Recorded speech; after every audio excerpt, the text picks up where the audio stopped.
எனக்கும் இப்பவே திருச்சு மச்சம் ஒன்ன பார்த்து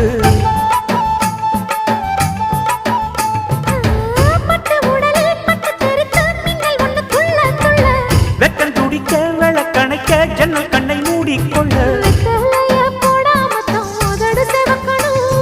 10 நாள் கழிச்சு தாண்டி கதவை திறக்கணும்